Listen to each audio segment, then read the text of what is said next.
Hello everyone. आज हम लोग बायोलॉजी प्लांट फिजियोलॉजी का चैप्टर फोटोसिंथेसिस का माइंड मैप देखेंगे। पहले बात करते हैं फोटोसिंथेसिस होता क्या है।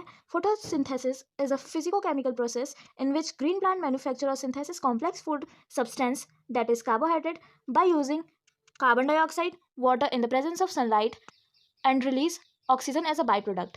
ये एक एनाबॉलिक प्रोसेस है। एनाबॉलिक मतलब इसमें कोई दो चीज़ जुड़ रहा है, इसलिए इसको एनाबॉलिक बोल रहे हैं। जैसे कि इसमें CO2 प्लस वाटर मिलके इन द प्रेजेंस ऑफ सनलाइट हमें देता है ग्लूकोज, तो ये एनाबॉलिक प्रोसेस है। सेकेंडली ये एंडरजेनिक प्रोसेस होता है, यानी कि इसमें एनर्जी की रिक्वायरमेंट होती है। इसमें ऑक्सीडेशन और रिडक्शन दोनों प्रोसेस होते हैं, इसलिए इसको बोलते हैं ऑक्सीडो रिडक्शन प्रोसेस। तो फोटोसिंथेसिस का ये इक्वेशन है 6CO2 plus 12H2O in the presence of sunlight in chlorophyll gives glucose C6H12O6 plus 6H2O plus 6O2। ये जो O2 होता है, ये जो ऑक्सीजन रिलीज हो रहा है, ये वाटर से ही आता है, ये कार्बन डाइऑक्साइड से नहीं आता है। ये हम लोग आगे देखेंगे। अब बात करते हैं कुछ साइंटिस्ट है जो कि एनसीईआरटी में दे रखे हैं, जिन्होंने फोटोसिंथेसिस पे अपना काम किया और अपने एक्सपेरिमेंट का रिजल्ट दिया। पहले हैं जोसेफ प्रिस्ले। इन्होंने वो एयर का रोल बताया कि प्लांट की ग्रोथ में एयर का बहुत मोस्ट इंपॉर्टेंट रोल होता है। सेकेंडली इन्होंने क्या किया था, इन्होंने बेल जार एक्सपेरिमेंट किया था, जिसमें इन्होंने एक जार में एक मिंट प्लांट और एक रैट को रखा था। उसके बाद उसमें हीटिंग भी की थी। तो ये तो एनसीईआरटी में होगा, हम लोग माइंड मैप देख रहे हैं तो हम छोटे छोटे कर रहे हैं, शॉर्ट में पढ़ रहे हैं। सेकेंड बात करते हैं, जो सेकेंड साइंटिस्ट है वो है जैन इंगनहाउस। इन्होंने बताया था कि ग्रीन प्लांट्स जो होते हैं वो ऑक्सीजन बबल बनाते हैं। थर्ड है जूनियल वॉन्सेक्स। इन्होंने हाइड्रोपोनिक्स पे एक्सपेरिमेंट किया था। हाइड्रोपोनिक्स मतलब सॉइललेस कल्चर, हमारा प्लांट्स ग्रो हो सकता है, इन्होंने ये भी बताया था। और कंक्लूड किया था कि जो ग्लूकोज होता है वो स्टोर होता है as a form of starch. फिर फोर्थ आते हैं TW एंगलमैन। नाम से ही पता चल रहा है एंगल। इन्होंने कुछ एंगल के बेसिस पे एक्सपेरिमेंट किया था। इन्होंने एक प्रिज्म लिया था, जिसमें से इन्होंने वाइट लाइट पास कराने पे इनको जो रेडिएशन स्पेक्ट्रम मिला, जिसमें रेड एंड ब्लू रीजन में इन्होंने कुछ देखी, कुछ बैक्टीरिया इकट्ठे हुए हैं और उन्हीं दोनों रीजन में ज़्यादा बैक्टीरिया इकट्ठे हुए हैं। तो वो जो बैक्टीरिया थे वो एरोबिक बैक्टीरिया थे, यानी कि एरोबिक मतलब इन द प्रेजेंस ऑफ जो ऑक्सीजन होते हैं, इन द प्रेजेंस ऑफ ऑक्सीजन उसको बोलते हैं एरोबिक। और ये जो बैक्टीरिया थे उन्होंने यूज़ किया था क्लेडोफोरा, जो कि फिलामेंटस ग्रीन एल्गे होते हैं। और इन्होंने क्या देखा था, रेड एंड ब्लू रीजन में सबसे ज़्यादा O2 है, और इन्होंने कर्व भी दिया था ऑक्सीजन रिलीज का। तो ये कर्व ऐसा है कि ब्लू और रेड रीजन में ज़्यादा है और ग्रीन रीजन में कम है। इसीलिए हम लोग पढ़ते भी हैं कि ब्लू और रेड रीजन में मैक्सिमम फोटोसिंथेसिस होता है एंड ग्रीन रीजन में मिनिमम फोटोसिंथेसिस होता है। फिफ्थ साइंटिस्ट है Cornelius van Niel. He studies purple and green sulphur bacteria. इन्होंने क्या किया था, जो फोटोसिंथेसिस होता है हम लोग ने ऑक्सीजन के रिस्पेक्ट में पढ़ा था, इन्होंने सल्फर के रिस्पेक्ट में फोटोसिंथेसिस के इक्वेशन को डिराइव किया। जैसे कि हम लोग पढ़ते हैं 6CO2 plus 12H2O give C6H12O6 plus 6H2O plus 6 oxygen.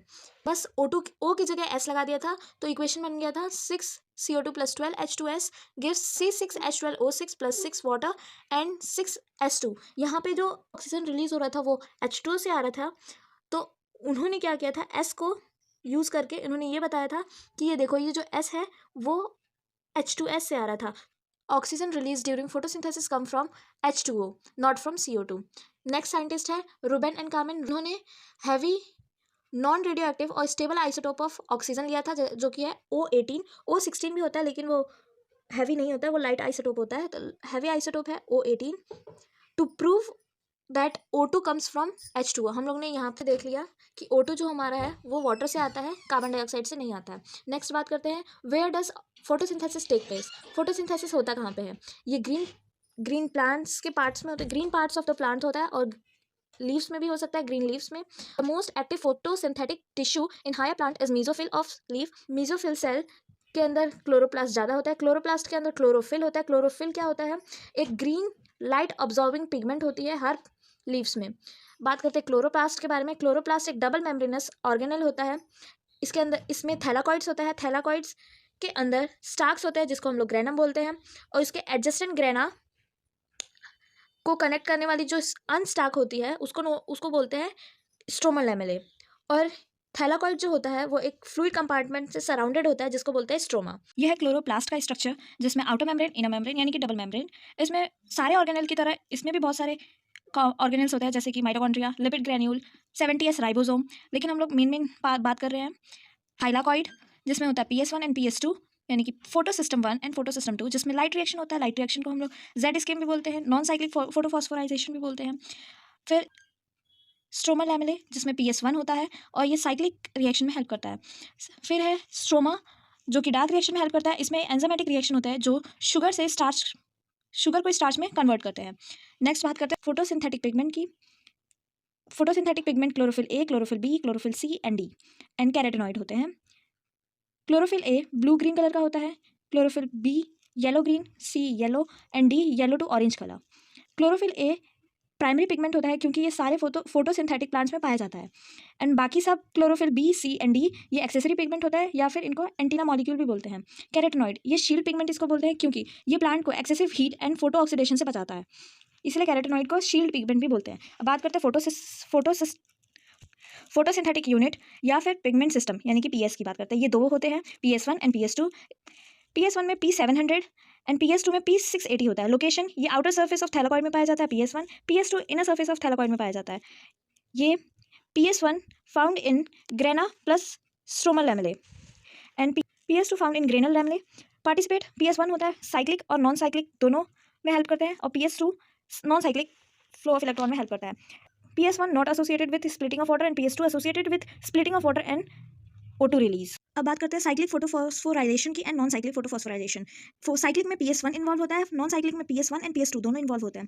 Cyclic में no external source of electron is required, but in cyclic process external source of electron is required. ये हम लोग अभी डायग्राम में देखेंगे तब अच्छे से समझ आएगा। साइक्लिक प्रोसेस में वाटर की स्प्लिटिंग नहीं होती है, लेकिन नॉन साइक्लिक में होती है। साइक्लिक में ऑक्सीजन रिलीज नहीं होता है, पानी टूटता ही नहीं है तो ऑक्सीजन कहाँ से रिलीज होगा, इसीलिए जहाँ पे पानी टूटता है वहाँ पे ऑक्सीजन रिलीज होता है। तो साइक्लिक में पानी नहीं टूटता है तो ऑक्सीजन भी रिलीज नहीं होता है। नॉन साइक्लिक में पानी टूट जाता है तो ऑक्सीजन भी रिलीज होता है।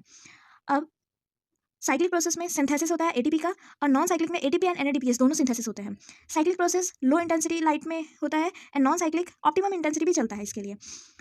अब हालांकि इसमें ऑक्सीजन रिलीज नहीं होता इसलिए एनारोबिक प्रोसेस होता है एंड नॉन साइक्लिक में ऑक्सीजन रिलीज होता है तो इसको एरोबिक प्रोसेस बोलते हैं। Cyclic process does not take part in photosynthesis and non cyclic process can fix oxygen in green plant. Cyclic process stromal lamellae में होता है और स्ट्रोमल लैमेले में PS1 होता है और नॉन साइक्लिक प्रोसेस ग्रेना में होता है, ग्रेना में PS1 एंड PS2 दोनों प्रेजेंट होते हैं। नॉन साइक्लिक में हम लोग ने पढ़ा था कि वाटर स्प्लिट हो रहा है, वाटर यहाँ पे टूट रहा है और यहाँ से ऑक्सीजन भी निकल रहा है। वाटर टूटता है तो ऑक्सीजन निकलता है और यहाँ पे ATP भी बन रहा है, ATP भी बन रहा है और NADPH भी बन रहा है। इसमें दो सिस्टम इन्वॉल्व होते हैं, PS2 एंड PS1। हम लोग ने भी यही पढ़ा था, इसमें दो सिस्टम इन्वॉल्व हो रहे हैं, PS1 and PS2। Water split हो रहा है तो ऑक्सीजन निकल रहा है, ATP एंड NADPH हो रहा है। ये एरोबिक है क्योंकि इसमें ऑक्सीजन निकल रहा है। ठीक है, तो ये हो जाता है जेड स्किन। अब यह साइक्लिक फोटोफॉस्फोराइजेशन, इसमें सिर्फ एक सिस्टम इन्वॉल्व हो रहा है, फोटो सिस्टम 1। इसमें सिर्फ ATP बन रहा है, इसमें कोई वाटर का स्प्लिटिंग नहीं हो रहा है, वाटर स्प्लिट नहीं हो रहा है तो ऑक्सीजन भी नहीं निकल रहा है। नेक्स्ट केल्विन साइकिल, इसको C3 साइकिल भी बोलते हैं। ये मेल्विन केल्विन एक साइंटिस्ट है, उन्हीं के नाम पे केल्विन साइकिल नाम रखा गया। Melvin kelvin and his co-worker uses radioactive C14 element in algal photosynthetic study lead to a discovery of first carbon dioxide fixation product which is 3-carbon organic acid occurs in all photosynthetic plant। इसमें first stable product होता है 3-PGA। PGA का full form phosphoglyceric acid. First carbon dioxide fixation product C3 acid, हम लोग ने ऊपर भी देखा था। फर्स्ट प्राइमरी एक्सेप्टर मॉलिक्यूल होता है इसमें 5 कार्बन कंपाउंड का RUBP राइबोलोज bisphosphate. Enzyme which fixes CO2 is Rubisco. Rubisco एक मोस्ट अबंडेंट प्रोटीन है पूरे वर्ल्ड में। केल्विन साइकिल के 3 स्टेजेस होते हैं, first carboxylation, second reduction, third regeneration. First जो स्टेप होता है कार्बोक्सिलेशन, मोस्ट क्रूशियल स्टेप होता है। इसमें RUBP CO2 के साथ बाइंड करके रुबिस्को की प्रेजेंस में 2 मॉलिक्यूल ऑफ PGA बनाता है, 2 मॉलिक्यूल ऑफ कार्बन 3 कंपाउंड बनाता है फॉस्फोग्लिसरिक एसिड। रिडक्शन में 2 ATP प्लस 2 NADPH का यूज़ होता है कार्बन डाइऑक्साइड को फिक्स करने के लिए। रीजनरेशन में 3 ATP और 2 NADPH यूज़ होते हैं हर एक कार्बन डाइऑक्साइड को एंटर करने के लिए। फॉर 1 C3 साइकिल 3 ATP खर्च होते हैं, 2 NADPH खर्च होते हैं और एक कार्बन डाइऑक्साइड फिक्स होता है। यानी कि एक कार्बन डाइऑक्साइड को फिक्स करने के लिए 3 ATP और 2 NADPH का यूज़ हो रहा है। तो 6 कार्बन को फिक्स करने के लिए 6 से इंटू कर देंगे, 6 × 3 18 ATP, 2 × 6 12 NADPH एंड 6 कार्बन को फिक्स करने के लिए 18 ATP यूज़ होता है, 12 NADH यूज़ होते हैं। C4 साइकिल जिसको हैच एंड स्लैग पाथवे भी बोलते हैं, ये साइक्लिक प्रोसेस होता है। ये शुगर केन, मेज, सॉर्गम एमेरैंथस इन सब में पाया जाता है। इसमें डबल फिक्सेशन ऑफ CO2 होता है। इसका फर्स्ट प्रोडक्ट होता है oxalo acetic acid OAA। C4 cycle में फोटो रेस्पिरेशन नहीं होता है। इसमें स्पेशल टाइप ऑफ लीफ की एनाटॉमी पाई जाती है जिसको बोलते हैं क्रेन्स एनाटॉमी। ये हाई टेम्परेचर को टॉलरेट कर सकता है। इसमें ग्रेटर प्रोडक्टिविटी होती है as compare to C3 cycle. अब इसमें 2 सेल्स इन्वॉल्व होते हैं C4 साइकिल में। पहला होता है मीजोफिल सेल्स, दूसरा बंडल शीथ। मीजोफिल सेल में रुबिस्को एब्सेंट होता है लेकिन पैपकेस प्रेजेंट होता है। सिमिलरली बंडल शीथ सेल में इसका उल्टा हो जाता है। बंडल शीथ सेल में रुबिस्को प्रेजेंट होता है एंड पैपकेस एब्सेंट होता है। बंडल शीथ सेल में क्लोरोप्लास्ट का नंबर ज़्यादा होता है, ग्रेना एब्सेंट होता है, थिक वॉल होता है, इंटरसेलुलर स्पेस एब्सेंट होता है, क्रेन्स एनाटॉमी प्रेजेंट होता है। C4 साइकिल में PEP is the primary CO2 acceptor. PEP phosphoenol pyruvate. ये कुछ ऐसे होता है। मीजोफिल सेल में oxalo acetic acid first product होता है, वो कन्वर्ट होता है मैलिक एसिड या फिर अस्पार्टिक एसिड में। फिर वो ट्रांसफर हो जाता है बंडल शीथ सेल में जहाँ पे वो ब्रेक होता है CO2 और C3 एसिड में। जो CO2 होता है वो C3 साइकिल में वापस चला जाता है फिक्सेशन के लिए एंड C3 एसिड होता है वो मीजोफिल सेल में वापस आ जाता है और C3 एसिड का यहाँ पे मतलब है PEP फॉस्फोइनॉल पाइरुवेट। कुछ डिफरेंसेस देख लेते हैं C3 एंड C4 में। Primary carbon dioxide acceptor C3 में RUBP, C4 में PEP। फर्स्ट स्टेबल प्रोडक्ट होता है PGA C3 में एंड C4 में ऑक्सैलो एसिटिक एसिड। C3 में सिर्फ मीजोफिल सेल में C3 होता है but C4 mesophyll cell plus bundle sheath दोनों में होता है। C3 में 3 ATP निकलते हैं, ATP खर्च होते हैं और C4 में 2 ATP खर्च होते हैं। C3 में कार्बन डाइऑक्साइड का फिक्सेशन स्लो होता है लेकिन C4 में वही फास्ट होता है। अब इसमें टेम्परेचर डिफरेंस होता है। C3 में 20 to 25 डिग्री सेल्सियस में टेम्परेचर होता है and C4 plant can tolerate high temperature. C4 plant can tolerate high temperature 30 to 40 degree Celsius. RUBP हमारा 5 कार्बन कंपाउंड होता है। फॉस्फोइनॉल पाइरुवेट 3 कार्बन कंपाउंड होता है and PGA 3 carbon compound, oxalo acetic acid 4 carbon compound होता है। Photo respiration एक wasteful process है। Wasteful क्यों? क्योंकि इसमें ऑक्सीजन का कंजप्शन होता है लेकिन हमें फोटोसिंथेसिस में क्या चाहिए? फोटोसिंथेसिस में हमें ऑक्सीजन को रिलीज करवाना होता है तो इसमें ऑक्सीजन कंज्यूम होता है इसलिए वेस्टफुल प्रोसेस है। इसमें ATP रिक्वायर्ड होता है। फोटो रेस्पिरेशन सिर्फ C3 प्लांट्स में पाया जाता है। फोटो रेस्पिरेशन को C2 साइकिल भी बोलते हैं। ये 3 ऑर्गेनल में होते हैं। First in chloroplast, second peroxisome, third mitochondria. Chloroplast में जो ऑक्सीजन का कंजप्शन क्लोरोप्लास्ट से स्टार्ट हो जाता है। पहले ऑक्सीजन का कंजप्शन क्लोरोप्लास्ट से होता है फिर पेरोक्सिसोम से कंजप्शन होता है। माइटोकॉन्ड्रिया में CO2 का लॉस होता है। इसमें जो भी CO2 फिक्स हो रहा है उसका 25% लॉस हो जाता है और इसमें ना तो ATP बनता है, ना NADPH बनता है, ना शुगर बनता है और ना ही ऑक्सीजन बनता है। ऑक्सीजन का बस कंजप्शन होता है। Factor affecting photosynthesis, first temperature. C3 में हम लोग ने देखा था 20 to 25, C4 में 30 to 40 डिग्री सेल्सियस। CO2 के कंसनट्रेशन पे भी डिपेंड करता है, वाटर पे भी डिपेंड करता है। वाटर एक रॉ मटेरियल होता है, ये लेस देन 1% इसका रिक्वायरमेंट होता है। नेक्स्ट लाइट, इसमें हमें ब्लैकमैन का लॉ ऑफ लिमिटिंग फैक्टर पढ़ना होता है। ब्लैकमैन ने एक ग्राफ बताया था रेट ऑफ फोटोसिंथेसिस और इंटेंसिटी के रिलेशन में। इन्होंने 3 रीजन बताए थे, region A, region B and region C। Region A में लिमिटिंग फैक्टर है carbon dioxide, light and water. ये तीनों में से कोई भी एक लिमिटिंग फैक्टर हो सकता है। और जो C रीजन है वो बता रहा है कांस्टेंट रेट ऑफ फोटोसिंथेसिस, यानी कि जो रेट ऑफ फोटोसिंथेसिस और इंटेंसिटी दोनों का रेट कांस्टेंट है। रेड एंड ब्लू रीजन में मैक्सिमम फोटोसिंथेसिस होता है एंड ग्रीन रीजन में मिनिमम फोटोसिंथेसिस होता है।